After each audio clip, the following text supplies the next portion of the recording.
ಮಡಿಕೇರಿ ನಗರದ ಶಕ್ತಿಪೀಠಗಳಲ್ಲಿ ಒಂದಾದ ಮಂಗಳಾದೇವಿ ನಗರದ ಶ್ರೀ ರಾಜರಾಜೇಶ್ವರಿ ಕ್ಷೇತ್ರದ ಪುನರ್ ಪ್ರತಿಷ್ಠಾ ವಾರ್ಷಿಕೋತ್ಸವ ಶ್ರದ್ಧಾಭಕ್ತಿಯಿಂದ ನಡೆಯಿತು. ಜನವರಿ 14ರ ಸಂಜೆಯಿಂದಲೇ ಪ್ರಾರ್ಥನೆ, ಪುಣ್ಯ, ಸಪ್ತಶುದ್ಧಿ, ಪ್ರಸಾದ ಶುದ್ಧಿ, ರಾಕ್ಷೋಘ್ನ ಹೋಮ, ವಾಸ್ತುಪೂಜೆ, ವಾಸ್ತುಹೋಮ, ದಿಶಾಬಲಿ ಸೇರಿದಂತೆ ವಿವಿಧ ಧಾರ್ಮಿಕ ಪೂಜಾ ವಿಧಿವಿಧಾನಗಳು ನೆರವೇರಿದವು.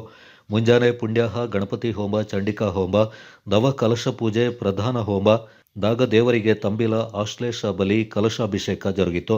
ಮಧ್ಯಾಹ್ನ ಮಹಾಪೂಜೆ, ಪ್ರಸಾದ ವಿತರಣೆ ಹಾಗೂ ಅನ್ನ ಸಂತರ್ಪಣೆ ನೆರವೇರಿತು.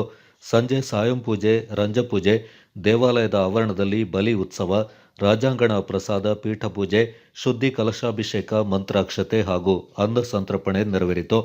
ನಗರದ ವಿವಿಧ ಕಡೆಗಳಿಂದ ಭಕ್ತಾದಿಗಳು ಹೆಚ್ಚಿನ ಸಂಖ್ಯೆಯಲ್ಲಿ ಪಾಲ್ಗೊಂಡಿದ್ದರು.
जुषाण देवी नैवेद्यं नाना भक्षस्मन्वितं परमान्नमया दत्तं प्रदाभ्येकं प्रय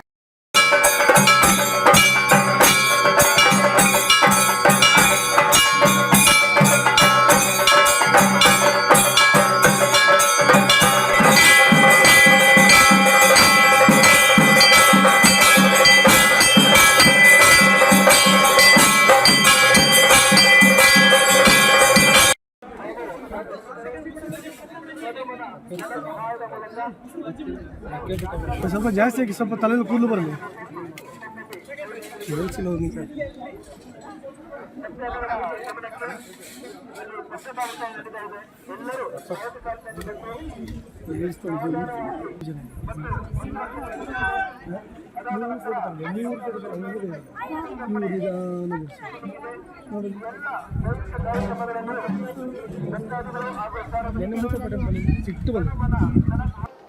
ಮಡಿಕೇರಿಯ ಮಂಗಳಾದೇವಿ ನಗರದಲ್ಲಿ ಪ್ರತಿಷ್ಠಾಪನೆ ಆಗಿರುವಂತಹ ಶ್ರೀ ರಾಜರಾಜೇಶ್ವರಿ ದೇವಿಯ 4ನೇ ವರ್ಷದ ವಾರ್ಷಿಕ ಉತ್ಸವ ಪೂಜಾಧಿಕಾರಿಗಳು ನಿನ್ನೆಯಿಂದ ಆರಂಭ ಆಗಿದೆ. ನಿನ್ನೆ ಬೆಳಗ್ಗೆ ಮುಂಜಾವಿನಲ್ಲಿ ರಾಜರಾಜೇಶ್ವರಿ ದೇವಿಯ ಭಜನಾ ಮಂಡಳಿಯವರು ಮಂಗಳಾದೇವಿ ನಗರ, ಶಾಂತಿನಿಕೇತನ ಹಾಗೆ ಜಯನಗರದಲ್ಲಿ ಬೆಳಗ್ಗೆ ನಗರ ಸಂಕೀರ್ತನೆಯ ಮೂಲಕ ನಮ್ಮ ಉತ್ಸವ ಆರಂಭಗೊಂಡಿದೆ. ನಿನ್ನೆ ಸಂಜೆ ಪೊಳಲಿಯ ತಂತ್ರಿಗಳಾದ ಬ್ರಹ್ಮಶ್ರೀ ಸುಬ್ರಹ್ಮಣ್ಯ ತಂತ್ರಿಗಳು ಈ ರಾಜರಾಜೇಶ್ವರಿಯ ತಂತ್ರಿಗಳು ಕೂಡ ಹೌದು. ಅವರು ನಿನ್ನೆ ಸಂಜೆ ಅವರಿಗೆ ಪೂರ್ಣ ಕುಂಭದ ಸ್ವಾಗತವನ್ನು ಕೋರಿದ ನಂತರ ಪೂಜಾದಿ ಕಾರ್ಯಕ್ರಮಗಳು ನಿನ್ನೆ ಸಂಜೆಯಿಂದ ಆರಂಭ ಆಗಿದೆ. ನಿನ್ನೆ ಸಂಜೆ ಶ್ರೀರಾಮಾಂಜನ ಭಜನಾ ಮಂಡಳಿ ಹಾಗೂ ರಾಜೇಶ್ವರಿ ದೇವಿಯ ಭಜನಾ ಮಂಡಳಿಯರೊಂದಿಗೆ ಭಜನಾ ಕಾರ್ಯಕ್ರಮ ಆಗಿದೆ. ನಂತರ ಮಹಾಪೂಜೆ. ಇವತ್ತು ಬೆಳಗಿನಿಂದ ಚಂಡಿಕಾ ಹೋಮ ಹಾಗೆ ಅಶ್ಲೇಷ ಬಲಿ, ನೂರಾರು ಭಕ್ತರು ಅದರಲ್ಲಿ ಪಾಲ್ಗೊಂಡು ಸೇವೆಯನ್ನು ಸಲ್ಲಿಸಿದ್ದಾರೆ. ಈಗ ಮಧ್ಯಾಹ್ನ ಮಹಾಪೂಜೆ, ನಂತರ ಅನ್ನಪ್ರಸಾದ ಪೂಜೆಗಾಗಿ ಅನ್ನಪೂಜೆ ಕೂಡ ನಡೆದಿದೆ.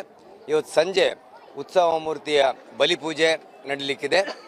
ಈ ಎಲ್ಲ ಕಾರ್ಯಕ್ರಮಗಳು ಯಶಸ್ವಿಯಾಗಿ ಆ ದೇವಿಯ ಅನುಗ್ರಹದಲ್ಲಿ ನಡೀತಾ ಇದೆ.